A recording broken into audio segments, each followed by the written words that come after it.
তো বন্ধুরা, রুশি রান্নাবাটি চ্যানেলে সবাইকে স্বাগতম। আজকের আমার রেসিপি চিকেন রেজালা। এই চিকেন রেজালা বানানোর জন্য আমি 750 গ্রাম চিকেন নিয়েছি। এখানে আমি একটা পেস্ট বানাবো, তার জন্য একটা মিক্সার গ্রাইন্ডার নিয়েছি এবং দুটো পেঁয়াজ টুকরো করে কেটে নিয়েছি, কয়েক কোয়া রসুন নিয়েছি আর 2 ইঞ্চি মতন আদা নিয়েছি আর 4টে কাঁচা লঙ্কা নিয়েছি। এটা আমি একটা স্মুথ পেস্ট বানিয়ে নেব।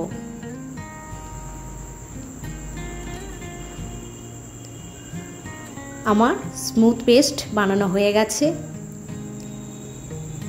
এই পেস্টটা আমি যে চিকেনটা নিয়েছিলাম সেই চিকেনের উপরে দিয়ে দিলাম। এখানে আমি 1 টেবিল চামচ লবণ দিয়ে দিলাম, 1 টেবিল চামচ গোলমরিচের গুঁড়ো দিয়ে দিলাম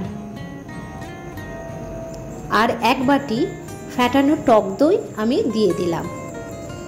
এই দইটা একটু ভালোভাবে ফেটিয়ে নিতে হবে।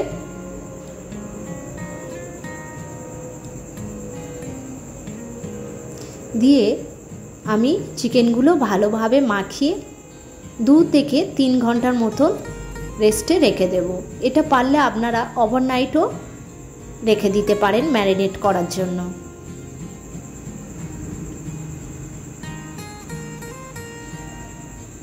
এখানে আমি একটা কড়াই আগে থেকে গরম করতে বসিয়ে রেখেছিলাম। এখানে আমি কিছুটা সাদা তেল দিয়ে দিলাম, 1 টেবিল চামচ ঘি দিয়ে দিলাম। ঘিটা দিলে রেজালার একটা সুন্দর গন্ধ বেরোয়।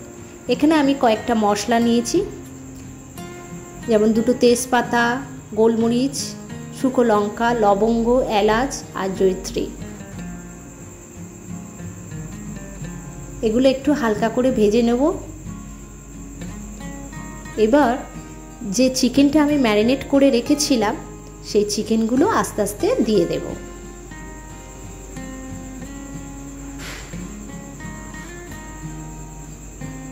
এই চিকেন থেকে তেল ছাড়তে শুরু করেছে। এখানে আমি 1 টেবিল চামচ লবণ দিয়ে দিলাম, 1 টেবিল চামচ গোলমরিচের গুঁড়ো দিয়ে দিলাম, দিয়ে ঢাকনা দিয়ে কিছু সময় সিদ্ধ হওয়ার জন্য রেখে দিলাম।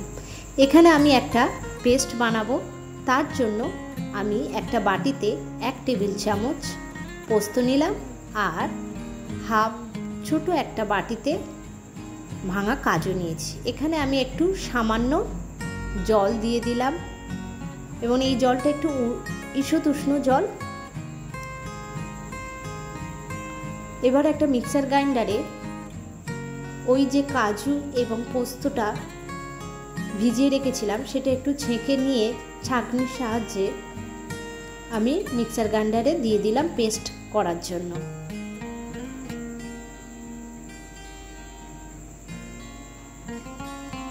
আমার কাজু এবং পোস্তের একটা স্মুথ পেস্ট বানানো হয়ে গেছে। তবে রেজালা তৈরি করার সময় কাজু এবং পোস্তের যে পেস্টটা যাতে স্মুথ হয় সেদিকে লক্ষ্য রাখতে হবে। এখান থেকে আমার চিকেন থেকে তেল ছাড়তে শুরু করে দিয়েছে। এই সময় আমি কাজু এবং পোস্তের পেস্টটা দিয়ে দিলাম, দিয়ে একটু নাড়াচাড়া করে দিলাম।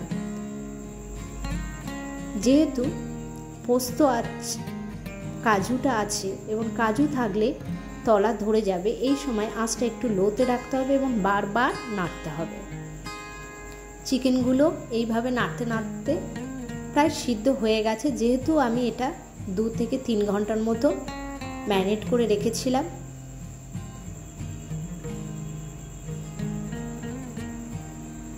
ঢাকনা দিয়ে ঢেকে রাখলাম কিছু সময়ের জন্য। চিকেন থেকে তেল ছাড়তে শুরু করেছে এবং চিকেনগুলো প্রায় সিদ্ধ হয়ে এসছে।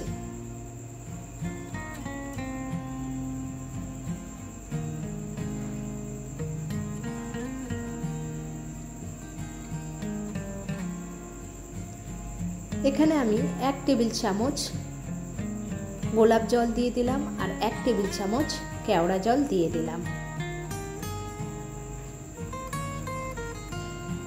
এই চিকেন রেজালে কেওড়া জল এবং গোলাপ জল দিলে সুন্দর একটা সেন্ট আসে। আমার চিকেন রেজালা রেডি হয়ে গেছে। ভিডিওটা ভালো লাগলে